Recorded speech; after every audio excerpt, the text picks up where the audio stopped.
Okay. Next up then, to finish this block, we have a very handsome young man. I'm sure all the ladies are going to love this one actually. Very dapper young man as well, may I add. But a young man that, like me, likes nothing more than popping up to Hayley Park on a summer's eve and chasing sweaty young men, wearing like and touching them.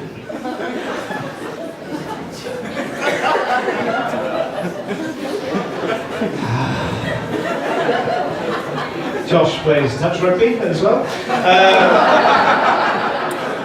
But tonight he's here to talk about some of his escapades whilst running Tails Clothing, an amazing website and business that sells dapper clothing that I'm assuming you're displaying this evening, yes? And on one of his recent journeys he met beautiful Bulgarians, shady Russians and the occasional Iranian dealer.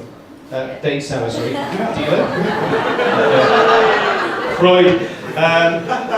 So, yes, I'm often thinking about Bulgarian capitalism and stuff on Wednesday nights, so yeah, give it up for Josh Williams.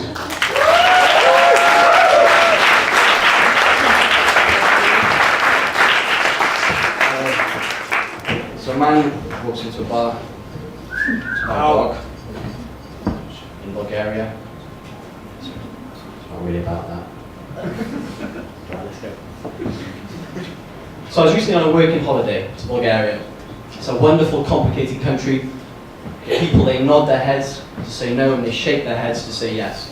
A third of it is covered in forest, high mountains. It's on the cusp of east and west. They don't smile very much in Bulgaria, partly due to this geographical fate. They've been invaded by the Ottomans, the Byzantines, the Turks. Even the Scots have had a go, via the Thracians. I'm a bit hazy on this point. They've got bagpipes in Bulgaria. Sometimes they don't smile to the point that they look like this chap. These are the kukari, 4,000 years old folkloric tradition. Introduced by the Thracians, they celebrate everything humanity has to offer. Man, woman, life, death, rebirth. They have the festivals, they wave flames of Dionysus representing fertility, they break into people's houses, and they demand blood and flesh sacrifices in the form of bread and wine, which may seem familiar. They wear these masks and they will not leave. Now, I've been told on occasion that I don't give much away, so I kind of get the non-smiling thing, but I had to work with these guys.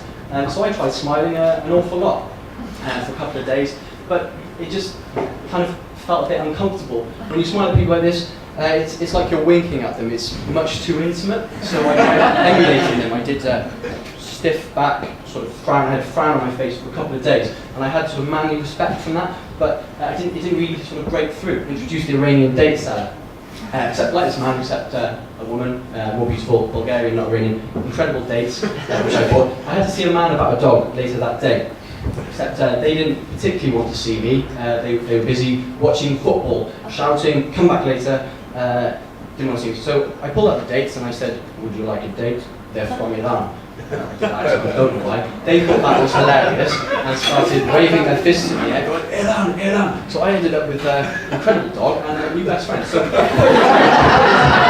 technology aside, okay, so I used the dates and I learned about the TAM.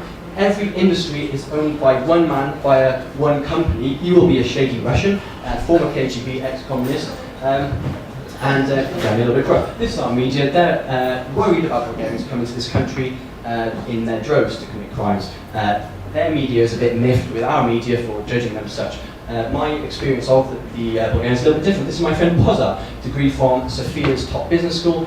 He set up a company, a bar.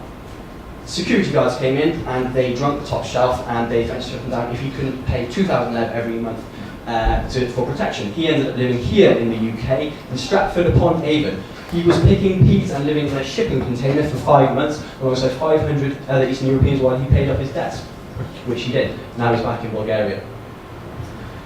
It's like him and others, they're getting very frustrated and beginning to protest against the mafia, but also against monopolies.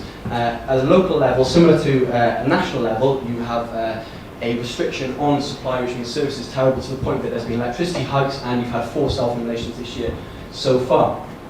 This is Mr. Boyko Borisov. He is a 7th Dan in karate. He's the main man, kind of like an Eastern European Berlusconi. The US will have him linked to SIC, some security insurance company, aka the Bulgarian mafia. This is Mr. M. Minimadov attacking Mr. Dogan in a so-called assassination attempt. You may have seen this. It gets a little bit confusing because he is using a pepper spray gun and had no intention of harming Mr. Dogan. You probably didn't see this. This is Mr. Minimadov getting beaten up by the security guards, but also by all the MPs in the area. With briefcases, with umbrellas, with walking sticks, the footage does go on extensively. I'm almost certain you won't have seen his brother, Metin Minimadov. He won Bulgaria's Strictly Come Dancing. So between them you have a national villain and a national hero, and I can't quite work out which one is which. So onto the church. This is Mr. Kirill, Patriarch of the Bulgarian Orthodox Church, turned up to Mass in a brand new Lincoln, boasted that only him and Obama had this car. Most ridiculous, Obama drove a Chrysler. People then started protesting. The church issued a statement that the car was fuel efficient and saved money. Ironically, corruption in utilities is affecting corruption in the church, and the church has run out of money to pay its electricity bill due to the price hikes. Mr. Nikolai offered to sell his Rolex and club in PR to pay the electricity bill. So now we have protests against the church, against the mob, against the state, and against firms. But my friend Pozar tells me that out of the protests is emerging a democratic movement organised by technology and fighting for freedom and for change. So we wish them well. Thank you.